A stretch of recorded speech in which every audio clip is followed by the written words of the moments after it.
অভাবের সংসার থেকেই ঘুরে দাঁড়ানোর স্বপ্ন দেখেন নড়াইলের কমলাপুরের রোজিনা বেগম।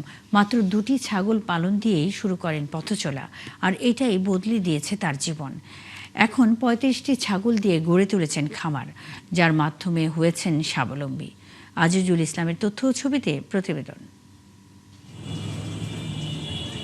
চিত্রা নদীর কোল ঘেঁষা কমলাপুর গ্রাম। এই গ্রামের নদী পাড়ে ছোট্ট একটি ঝুপড়ি ঘর, আর সেই ঘর জুড়েই এখন স্বপ্ন বুনছেন নড়াইলের উদ্যোক্তা রোজিনা বেগম। মাত্র 2টি ছাগল দিয়ে শুরু হয়েছিল তার পথ চলা।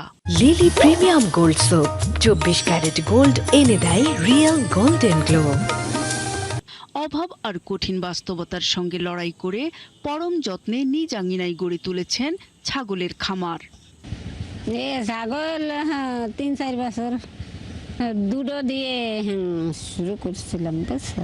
তারপর তার ওই বড় হয়ে ফিরে গা হয়েছে, গা হয়ে 5-6 দিয়ে তালেই আছে।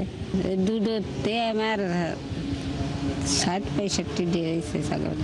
প্রতিবেশীরা বলেন, অসুস্থ স্বামী নিয়ে তার জীবন ছিল অনিশ্চয়তায় ভরা। তবে থেমে যাননি রোজিনা বেগম। ছাগল পালনই এখন তার সংসারের সবচেয়ে বড় ভরসা। উনার দেখা দেখে আমিও ছাগল পালন শুরু করেছি। নিজের খরচ নিজে চালাই। ছাগল কিনে লাভের বিষয় তো হয়, সবাই মেলামেশে কিনে গেছে। অনেক ছাগল ছিল, আর তো বেশি হয়েছে, কমা যাচ্ছে। বুড়ো বুড়িরা আর আগে পারতেছে না। ব্যাপারীও আসে বাইরের থেকে, তারা ছাগল কিনে যায়, তারা নিয়ে আবার হাটে বিক্রি করে। এই যে আমাকে সংসার এই দিয়েই চলে। রোজিনা বেগমের মতো এলাকার নারীদের স্বাবলম্বী করতে প্রাণী সম্পদ বিভাগ এ বিষয়ে বিভিন্ন প্রশিক্ষণ ও দরকারি সহায়তা দিয়ে যাচ্ছে।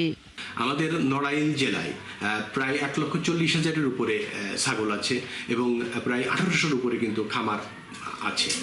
আমরা সর্বাত্মক আমাদের চেষ্টা করছি তাদেরকে সবসময় সহায়তা করার জন্য। এরই মধ্যে কোরবানি ঈদে বেশ কিছু ছাগল বিক্রি করে লাভবান হয়েছেন এই নারী উদ্যোক্তা।